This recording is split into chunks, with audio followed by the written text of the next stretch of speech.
Gente, antes de começar o programa de hoje, queria falar algumas palavras, né? Nos despedimos da nossa rainha do rock, nossa amada Rita Lee, que foi a precursora dos selinhos, né? Os selinhos nasceram com a Rita Lee, que chegou lá, pegou minha mãe de surpresa, tacou um selaço nela, né? E aí nasceu os selinhos. Meu sonho era entrevistá-la, nossa querida, minha amiga, né? Que tivemos juntos em vários momentos. Meu grande sonho era entrevistar a Rita Lee, porque o Café com Selinho surgiu por causa dela, né? Infelizmente não deu tempo, infelizmente. Mas eu tenho certeza que lá no céu ela vai ganhar um selinho mais que especial. Das duas rainhas, né? Rainha da TV e a rainha do rock. E Rita, todos os cafés com selinho são dedicados a você. Nossa amada, que já está deixando muitas saudades, fazendo muita falta aqui.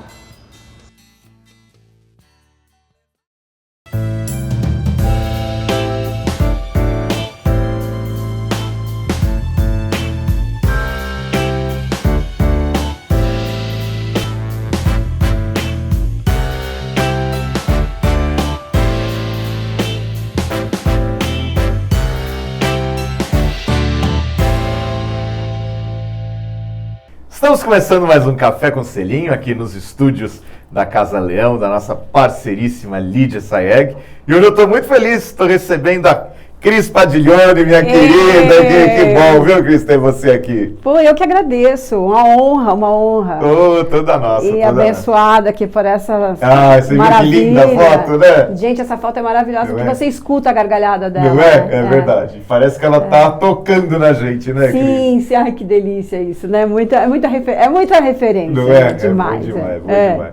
Bom, a Cris, jornalista, entende tudo de televisão, né? Você vive quase dentro da televisão, né, Cris? Como é que essa história, quando surgiu, assim, de viver mesmo a televisão, assim? Menino, aconteceu que eu, assim, ainda no segundo ano de faculdade, procurando emprego, arrumei um emprego no Ferreira Neto. Ai, que saudades, Ferreira Neto, né? As novas gerações não sabem quem foi, a gente tem muito pouca referência dele, mesmo no YouTube, né? Mas mesmo. O Flávio Rico, que é o grande discípulo do Ferreira Neto e foi meu mestre, eu sou discípula dele, eu trabalhei com ele ali naquele começo da minha carreira, ainda na faculdade, trabalhei um tempo no programa Ferreira Neto na Record ainda, e dali eu fui para a Folha da Tarde, onde ele tinha uma coluna e comecei eu trabalhei um tempo na produção do programa e depois na coluna do Ferreira Neto, escrita sempre pelo Flávio, que era o Flávio que fazia de fato, e que era sobre televisão e rádio. Então eu comecei a entrar nesse universo de uma maneira muito protegida, né? Porque não era eu que assinava, eu tive um tempo para aprender sem me expor, e de maneira que quando eu comecei a assinar meu nome eu já tinha um pouco de experiência. Foi muito importante isso para mim. E aí eu comecei a trabalhar na Folha da Tarde, e a Folha da Tarde me transformou em setorista da Hebe Camargo. Só isso, né? Folha da Tarde que virou Agora? Folha da Tarde que virou Agora depois, exatamente. Eu adorava Agora, tão legal, né? Exatamente, eu trabalhei na Folha da Tarde, onde eu inaugurei a coluna Zapping, e assim, anos depois eu voltei para o Grupo Folha pelo Agora, para fazer a coluna que eu tinha lançado lá em 1992, a gente lançou a coluna. E eu fui ainda antes desse período, fui setorista da Hebe, ainda lá no auditório do Teatro Silvio Santos, no Carandiru. Nathalie Balhorel. Ai, como saudades, era bom aquilo. Eu lembro que ela tinha uma resistência depois de ir para Anhanguera, né? Tinha uma afeição por aquele endereço mesmo. E era muito legal aquele auditório, né? Então eu fui, imagina, aí as pessoas falavam, você ainda paga para fazer isso? Tem que ir no programa da Hebe toda segunda-feira. Era uma luta para ir, você ainda recebia, né? Ainda recebe para isso, né? Era maravilhoso, assim. Então foi uma escola e tanto. Era engraçado porque o programa era ao vivo, as pessoas já tinham visto aquilo pela televisão, não tínhamos internet, né? Vamos lembrar disso. Então eu saía do programa, no dia seguinte eu escrevia sobre o programa e saía só na edição de quarta-feira. Entendi. E aí você falava assim, que loucura que as pessoas ainda têm o interesse na quarta-feira de saber o que elas já viram no programa da segunda. Que aí tinha uma repercussão da audiência, tudo reverberava, né? Toda edição. Então eu virei uma setorista da Hebe, melhor escola não podia ter, né? Que maravilha. E quanto tempo você ficou nessa função com ela? Eu acho que assim, na época ainda do Adilson Laranjeira, fiquei 1 ano fazendo isso. Daí o jornal mudou um pouco de perfil e a gente relaxou na presença, eu não precisava estar lá toda segunda. Mas tudo que acontecia em relação o programa da Hebe era da minha responsabilidade, da minha alçada, vamos dizer assim. Então, e aí qualquer coisa, qualquer confusão que ela arrumasse, procura a Hebe para ver se ela se manifesta. E aí eu atrás de Hebinha para falar sobre assim, o bolo de moscas, aquelas coisas, que né? Tem o que falar, né? Nossa senhora. Sim. E aí era isso, assim, depois eu acabei trabalhando. Você pegou o bolo de mosca. Eu peguei o bolo de mosca, que você não sabe, eu trabalhei um tempo no SBT como atriz. Foi eu brinco que é um desvio de conduta que eu também tive um desvio rápido. Foi uma delícia, na verdade. E eu trabalhava já como jornalista, fui fazer um troféu imprensa, aí o Luciano Caligari e o Newton Travesso falaram, não, o Silvio achou que você fotografa muito bem, vem fazer uma participação numa novela. E eu falei, mas se ele gostou de mim, por que não me bota no jornalismo? Eu sou jornalista, né? Silvio, você sabe como é. As coisas do SBT, foi as pupilas do senhor reitor. Que foi maravilhosa a novela, foi uma época linda. E aí eu fazia uma remake, né? Que era. Teve a primeira, né? Lá nos anos 60. A primeira acho que foi na Record. E aí teve essa no SBT com a Débora Bloch e a Luciana Braga. Era um tempo muito feliz do SBT. Juca de Oliveira, do Moscovis, Tuca Andrada. O Newton é maravilhoso. Foi o período Newton, né? Que foi o de ouro ali da dramaturgia. Mas o fato é que no meio desse processo eu fui autorizada pela Folha, porque é um conflito de interesses, né? Como é que eu vou cobrir televisão trabalhando numa emissora de TV? E era para ser uma participação, eles estenderam para a novela toda. No meio desse período, em uma dessas, eu acho que foi quando surgiu a história do bolo das moscas. Não sei se foi o bolinho das moscas, se foi alguma outra coisa que ela também arrumou uma briga com o Congresso, né? Mas teve ali um momento que acho que era o Estoliar que falou, não, o programa da Hebe vai ser gravado. Ela ficou revoltadíssima. Não sei se foi na época que teve um programa com o Ulisses. Eu não sei se o do Ulisses foi o do bolo, se teve alguma outra. Porque teve acho que um momento da Constituinte, né? Mas acho que foi depois mesmo da Constituinte. Deve ser por aí mesmo. Por aí, né? Mas esse período de 93, 94, ela fez alguma coisa que a direção do SBT resolveu gravar o programa. Eu lembro. Ela ficou muito chateada, porque ela adorava fazer ao vivo. Outra coisa, né? Temperatura e tal. E ela ficou bem chateada. E aí ninguém conseguia falar com a Hebe, e eu toda honrosa falei, eu consegui uma declaração da Hebe. Imagina, né?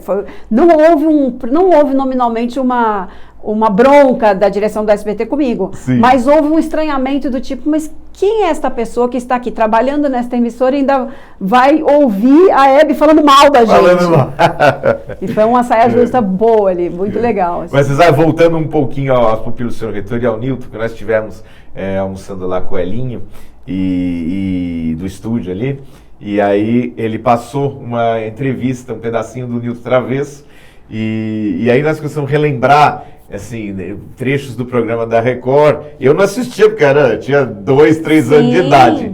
Mas eu lembro minha mãe, nas pupilas do senhor reitor, a primeira versão, ela fez a Magali Porto. Foi! Você lembra disso? Não, lembra não, porque você também, acho que você nem era nascida. Não, nascida acho que eu era, porque acho que essa versão acho que é de 77, não é? Não, acho que é 68. 68 eu não era nascida, tudo eu, bem. 3 anos de idade. Mas eu lembro ela falando Magali Porto. Sim, não, 68 não, é mais pra frente um pouquinho. Eu acho que é anos 70 já. Anos 70, mas eu não assisti a primeira versão, mas eu sei por causa do meu mergulho, minha imersão no assunto. Ela foi a Magali Porto. E aí eu lembro, passa muito, já vi na internet umas coisas, a festa de final da novela, e aí o Aguinaldo anuncia a entrada dela, e ela entra toda linda, a Magali Porto. Que legal. Muito legal. Muito legal. Pena que eu acho que não tem imagem disso, né? Tem, não? Então, só tenho dessa aí, eu vi em algum lugar... E o Aguinaldo assim apresentando ela na festa de encerramento da novela. Muito bom. Mas deve ter sido 71, 2, por aí. E a versão do SBT era linda também, muito legal. Tinha Dulce Pontes na abertura. Aquela abertura é linda, né? É uma abertura de uma câmera só, né? É um plano sequência único, assim, é muito legal mesmo. Você sabe que a Dulce Pontes, a primeira vez que eu a vi foi no programa da minha mãe. Ela não era muito conhecida. E ela entrou e arrasou, né? Com aquela música, o Fui bailar. Nossa, demais. É linda. Linda, maravilhoso. Aí minha mãe acho que esteve lá em Portugal, fez até uma matéria. Muito legal. Tudo. Ai, bons tempos, né? Você é saudosista, Cris? Eu sou. Tem gente que fala, não sou saudosista, porque vive de passado. Mas eu gosto de me alimentar dessa referência, sabe? Nesse sentido, não é de achar que hoje é pior ou que amanhã vai ser pior do que hoje, né? Não tem aquela coisa de Meia-Noite em Paris, né? Que você sempre está buscando numa outra época alguma coisa mais legal. Eu acho que tem coisas piores hoje, tem algumas coisas que melhoraram, algumas coisas que são piores, mas essa fonte que o passado nos dá para alimentar um negócio melhor hoje tem que ser usada de uma forma legal. É uma memória boa, né? Verdade, é verdade. Eu sou mesmo, assim. E assim, é uma era que acabou, né? É um posto, que é uma pessoa muito referendada, que não... A gente tem esse clichê, né? Fulano é insubstituível, mas que não foi substituída, né? Não houve um sucessor, não houve... Não, eu estava até comentando com o pessoal, que assim, acho que foi lá no Elinha que a gente falou, Hebe Camargo, Silvio Santos, Chacrinha, não vão ter substitutos, não, né? Não vão ter, são únicos. Não vão, não vão, e a televisão hoje, o mundo, a indústria audiovisual é outra, né? Mas eu acho ainda que tem uns valores humanos nessas figuras que você citou, que poderiam ser bem desenvolvidos em novos talentos, né? Mas a gente não encontrou nada parecido ainda. É verdade. Eu sou saudosista, por isso que eu falei. Eu também sou. E eu lembro, assim, quando eu era moleque, assim, então ficava vendo Chacrinha, né? E a gente te remete para aquela época. Sim. Que era uma época gostosa, era uma época... mais assim, não sei te explicar, mas mais pitoresca, né? Dos anos 80, 70, assim, a gente não tinha essa tecnologia, não tinha essa coisa, mas era gostoso, né? Tinha um mundo mais desregrado, né? Num sentido que por um lado era ruim, mas que por outro produzia muita espontaneidade. A gente tinha um mundo de piadas impróprias, mas assim, como disse outro dia, o Bruno Mazzeo falou muito bem isso outro dia, eu vi numa série do Viva, ele falou, as pessoas riam de piadas que hoje a gente acha que era um absurdo, porque o mundo naquele tempo conversava com essas piadas. Assim, as pessoas que estavam vendo televisão se sentiam de alguma forma, se divertiam com aquilo. Então tinha um diálogo, evidentemente, com essa audiência que hoje não existe. É um mundo que mudou, a televisão muda junto, né?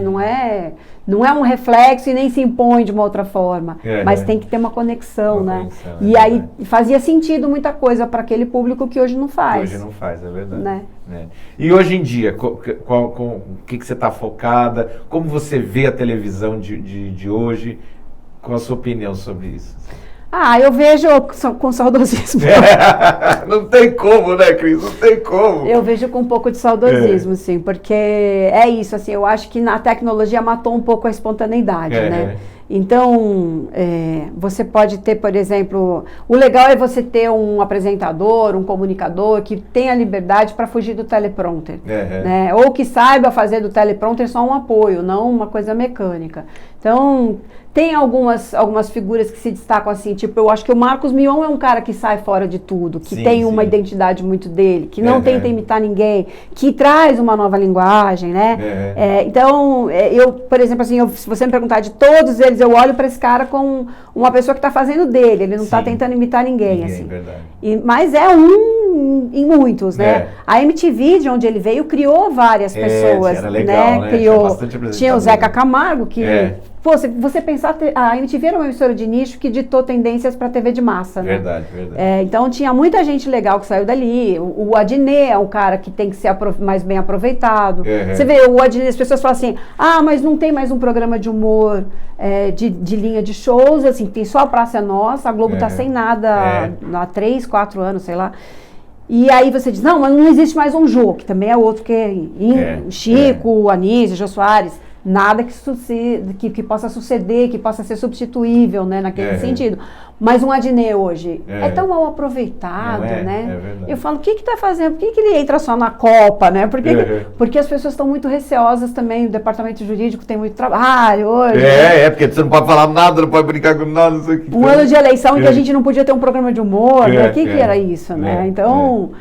eu lamento por esse lado, acho que a gente tem que encontrar um meio termo. Eu digo sempre assim, que a televisão depois do fim da ditadura, veio a redemocratização e não sei o quê. Nos anos 90, quando acabou a censura, que veio pela constituinte do Dr. Ulisses, as pessoas começaram a experimentar tudo, né? O TV Pirata tinha coisas que você falava, hoje você vê e fala, nossa, como é que podia fazer piada com o nordestino? Uma coisa notadamente de xenofobia, né? De zoar os caras, porque Então, muita coisa a gente não percebia que era uma opressão ou mais oprimido, isso foi corrigido, mas a gente foi enxugando, filtrando.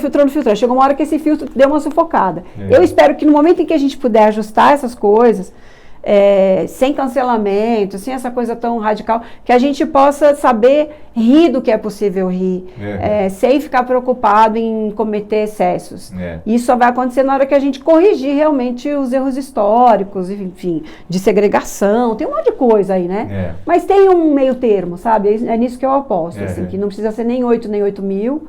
Porque eu acho assim, salvo exceções, claro, mas os stand-ups têm coisa muito apelativa. Tem coisas que não são para televisão, né? A gente... não, e assim, teve um que fez piada com um negócio de autista, não foi? Não, de água, aquele que dá água na cabeça, sabe? Assim, isso é um absurdo, né? Sim. Como é que chama? Céfalo? Como é que é? Hidroencefalia, né? Que fala, quer dizer... Não, isso não. Isso não. Eu estava me referindo, por exemplo, a esse cerceamento na época de eleição, em que todo mundo fica com medo de ser processado por algum partido, porque a lei eleitoral é isso e aquilo. A gente tem que se ajustar um pouco a isso. Porque, em paralelo a isso, a gente tem redes sociais muito desregradas, né? Que tudo acontece, as pessoas falam muito de fake news, mas o YouTube, o Twitter fazem muito pouco para se responsabilizar pelo que é veiculado ali. A gente fala assim, a gente trabalha em jornal e é responsabilizado pelo que a gente fala. Então, assim, o Twitter, o Facebook e o YouTube não podem achar que eles são simplesmente um intermediário, né? Que não é culpa deles. Não, eles têm que saber o que está entrando ali. E no momento que a gente puder ter esse mundo meio selvagem mais controlado e uma televisão com profissionais, tá claro que a gente erra, né? As pessoas falam assim, todo mundo pode errar. Sim, mas a gente errar de má fé é uma coisa. Quando você erra e você cometeu um acidente, você se corrige, você informa de novo. A gente tem que estar atento a isso, né? Com certeza. Não é que fake news não é simplesmente uma notícia errada, é uma notícia errada com má fé, né? Com má fé, é verdade. É isso, assim, eu acho que tem a gente está num momento de transição. O problema é que tudo é muito rápido, né? Então, hoje se aprendeu a fazer se aprendeu como agir com relação ao assédio e à importunação sexual no BBB, expulsa lá 2 caras, mas teve uns atropelos na abordagem, como isso foi feito, também foi erro, tudo se aprende, né? Da próxima vez vamos fazer melhor. Muito bem, mas a gente tem que ter também uma liberdade para poder brincar sem saber até onde a gente pode ofender as pessoas ou não. E as plataformas têm que ter uma responsabilidade nisso. Sem dúvida. Isso eu acho muito, assim, de ofender as pessoas, né? Virou humor ofender as pessoas. Sim. Né? Isso não pode, gente. Que não é isso? E eu acho assim, tem pessoas, todo mundo, mas assim, você não pode fazer uma piada com Fernanda Montenegro, né? Que é ícone, eu acho também. Sabe? Me incomoda também. Sabe? Não pode. E com a minha mãe mesmo, sabe? Não tem pode. um apresentador até do SBT que fez que eu nem quero citar o nome, entendeu? Que é falta de respeito, entendeu? Total. Falta de respeito. Então acho que tem que ter um limite. No caso dela, mais ainda, porque não está aqui para se defender, né? Não é? Então. Não, mas ela estava na época ainda, tá? Mas acho que ela nem chegou aos ouvidos dela. Mas então acho que tem que ter um limite. Pra tudo tem que ter um limite, não é verdade? Sim. Não é? Concordo. Não, e para que fazer chacota com os outros assim mesmo? Pode, não é? Eu acho isso. Você tem se o cara cometeu algum crime, ele que pague por isso na justiça. Eu tenho horror desse tribunal de rede social. E eu já saí aí em defesa de algumas pessoas que me olham meio torto. Não, mas o cara não foi correto aí. Se não foi correto, vá na justiça e resolve. Marido que não paga pensão, a ex-mulher vai lá e achincalha o sujeito lá. Aí tem filhos envolvidos. Eu falo, o que é isso, né? Resolve isso no tribunal. Não é? Porque sabe por quê? A senhorinha que está em casa, que de repente tem o ex que não paga pensão, ela não tem a revista X, a coluna Y e o Twitter para... Ela não tem 10 milhões para se defender. Ela vai ter que ir no tribunal de pequenas causas. A gente tem que também, sabe... educar um pouco esse mundo que as pessoas acham que é politicamente correto, que vai achincalhar o ex porque não pagou pensão. Então, assim, como é que faz a senhorinha que não tem acesso a isso? Né? Você está deseducando também, porque ela fala, não, eu não tenho acesso a isso, eu não tenho voz, então eu nem vou. Acaba se calando. É Binha que falava, eu tenho voz. Eu tenho microfone. Eu tenho um microfone. Hoje todo mundo acha que tem um microfone. É verdade. Mas tem muita gente lá no cantinho dos seus 10 seguidores da família que não pode usar o Instagram para fazer isso. Ela vai ter que ir em outro lugar. Então eu acho que seria interessante a gente pensar nisso, né? De não transformar o Twitter em tribunal, assim. Até vai acontecer, mas não pode acontecer sem o devido recurso na justiça normal, né? É isso que tem que ter. E hoje você está focado em quê? Trabalhando em quê? Assim? Hoje eu estou fazendo de novo a coluna Zapping. Eu tenho um blog chamado Telepadi e tem a coluna Zapping. O blog está mais dedicado a notícias mais alternativas da indústria do audiovisual, premiações internacionais, festivais internacionais, concursos de roteiristas. Ela é mais para o mercado, mais para o backstage mesmo, de quem está aqui na ponta. E o Zapping é mais focado mesmo nessa televisão pungente de audiência, BBB, cobertura eleitoral, jornalismo, novela, né? Ela está mais focada nisso, principalmente em TV aberta e um pouco nesse streaming também que está bombando, né? Streaming agora, né? Eu demorei a entender o que era streaming. Vai ter streaming, gente.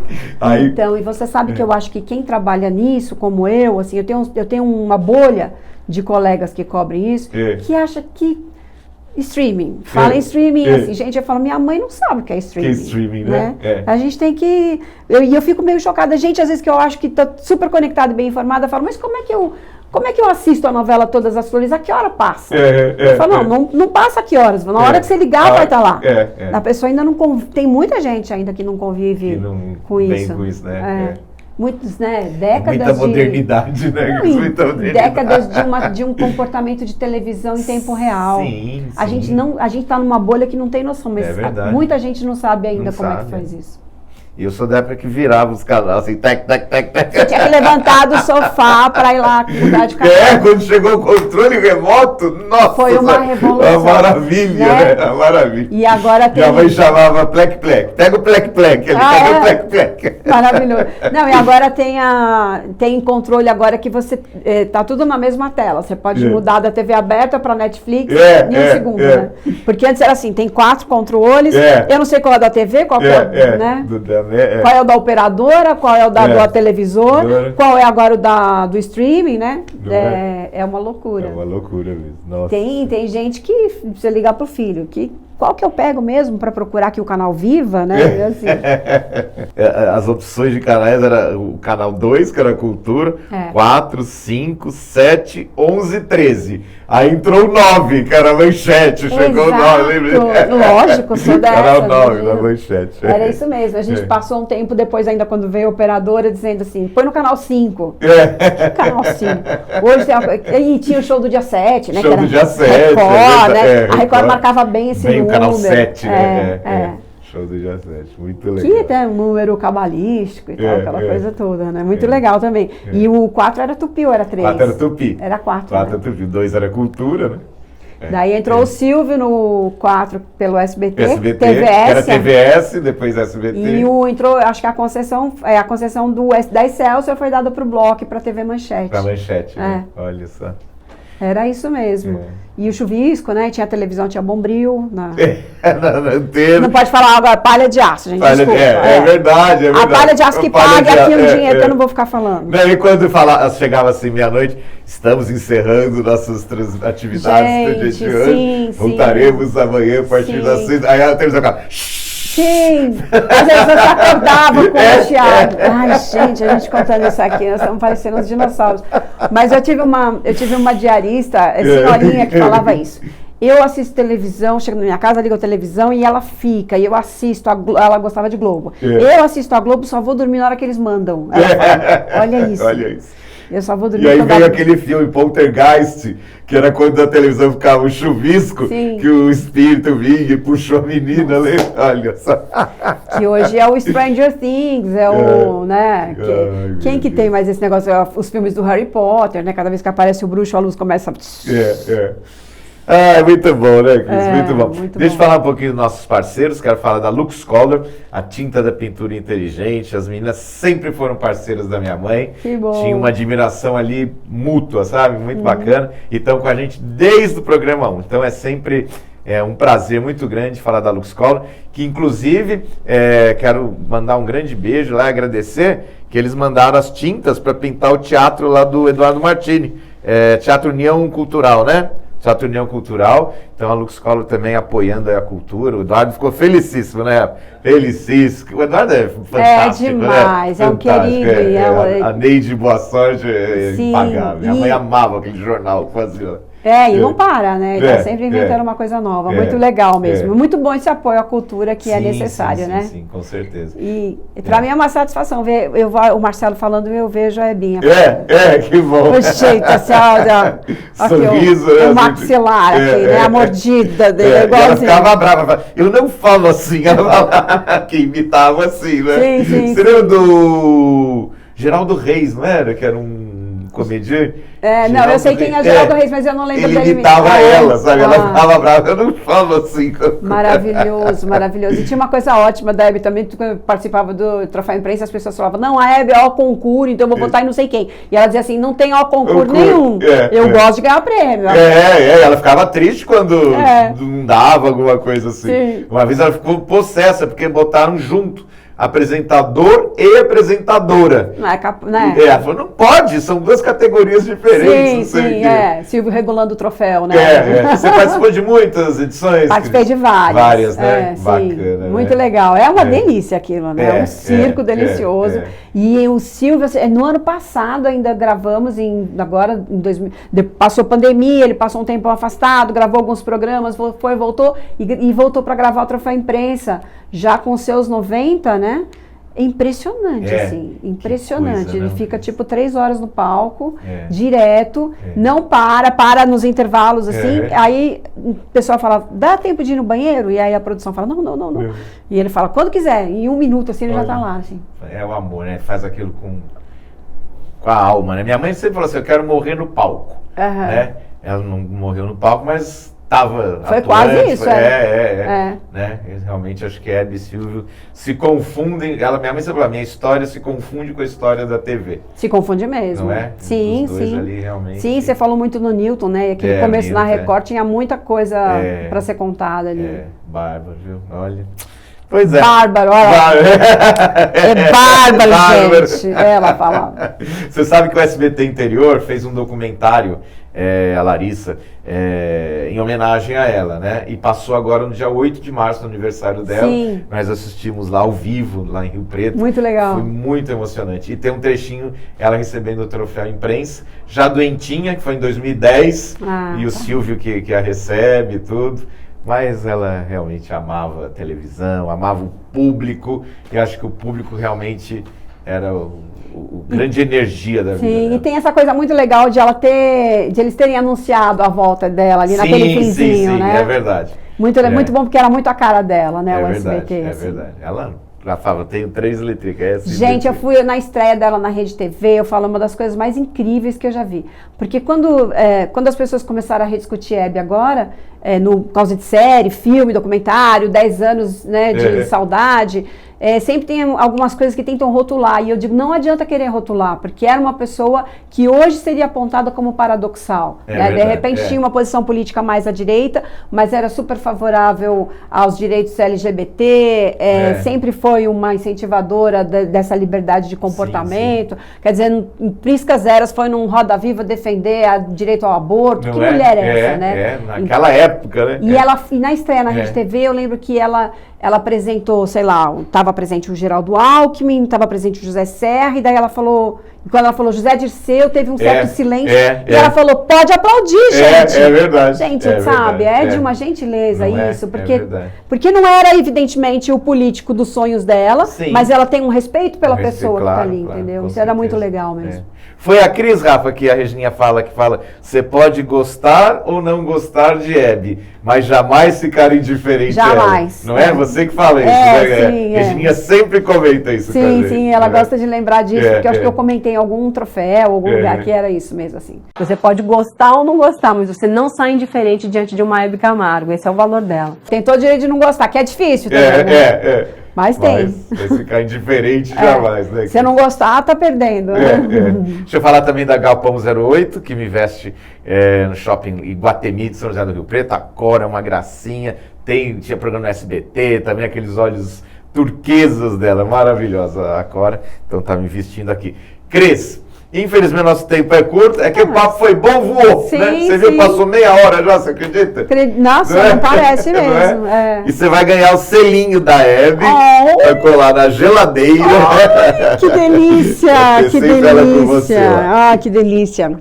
Amo. Meu amor, muito obrigado. Muito obrigada a você. Foi um prazer ter você aqui. Eu que digo. E estamos juntos e vamos fazer muita coisa ainda, se Deus quiser, né? Muito Cris? obrigada. Obrigadão, querido. Hoje ficamos por aqui. Semana que vem estaremos juntinhos novamente com mais um Café com Selinho.